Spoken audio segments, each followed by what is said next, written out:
बात कर लेते हैं एक ऐसी कहानी की जो क्रिकेट के मैदान से शुरू हुई और किलर तक बन गई। यह सिर्फ एक एनकाउंटर की खबर नहीं, एक ऐसे शख्स की कहानी है जिसने कभी क्रिकेट के पिच पर गेंद घुमाई थी और आज उसी जिंदगी की पिच पर उसका आखिरी ओवर फेंक दिया गया। मुजफ्फरनगर की जमीन पर जिस सत्तू की दहशत 4 राज्यों तक गूंजती थी, जिसके नाम से कई जिलों में खौफ का साया था, आज वही नाम पुलिस की गोलियों के बीच हमेशा के लिए खामोश हो गया। रिपोर्ट के जरिए देखिए पूरी कहानी।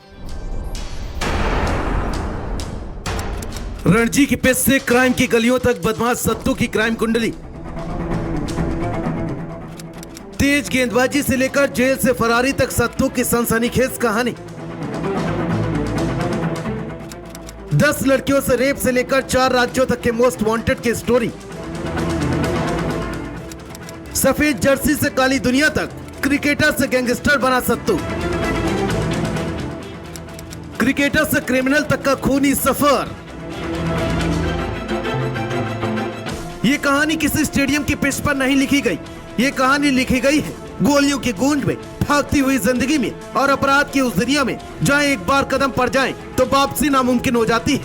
मुजफ्फरनगर की धरती पर आज जिस बदमाश का अंत हुआ है उसका नाम है सतपाल उर्फ सत्तू।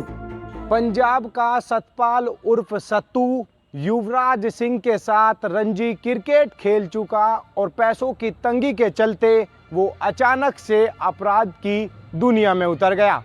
सतपाल उर्फ सत्तू पहले छोटा राजन गैंग से जुड़ा और उसके बाद उसने ट्रेन लूट की वारदात को अंजाम दिया और उसके बाद उसने अपने पत्नी के बॉयफ्रेंड की हत्या कर दी। यूपी सहित 4 राज्यों में सतपाल उर्फ सत्तू के खिलाफ लगभग 30 से 31 केस हत्या, लूट, अपहरण, डकैती और रेप के दर्ज थे, जिसकी तलाश पिछले कई सालों से 4 राज्यों की पुलिस के साथ 8 जनपदों की पुलिस कर रही थी। एक वक्त था जब यही सत्तू क्रिकेट की सफेद जर्सी पहनकर रणजी की पिच पर तेज गेंद फेंका करता था। पंजाब की ओर से खेला, मोहाली और जालंधर की पिच पर चमका और साथ खेला भारतीय क्रिकेट के बड़े नामों के साथ। लेकिन फिर एक सपना टूटा और उसी सपने ने बना दिया उसे क्राइम की दुनिया का खतरनाक खिलाड़ी। चलिए आपको बताते हैं कि सत्तू कैसे अपराधी बना।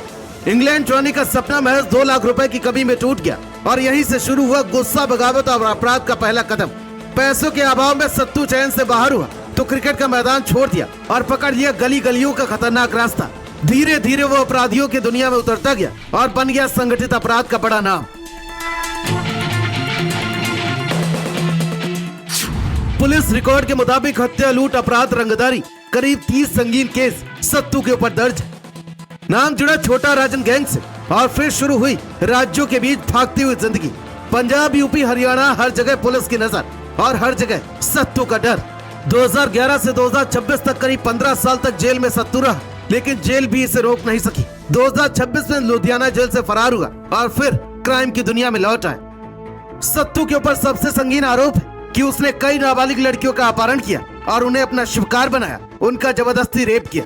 कभी पार्षद रहा और अब गैंगस्टर, कभी फरार कैदी, लेकिन आखिरी खेल खेला गया मुजफ्फरनगर के सिविल लाइन में। क्राइम ब्रांच और पुलिस टीम ने घेरा डाला और फिर गूंजी गोलियां। सत्तू को 2 गोलियां लगी और वहीं खत्म हो गई उसकी कहानी। मुठभेड़ के बाद पुलिस ने बरामद की एक और कार, पिस्टल, कारतूस, फोन और फर्जी आधार कार्ड। साथ ही अपहृत नाबालिग लड़की को भी सुरक्षित छुड़ा लिया गया।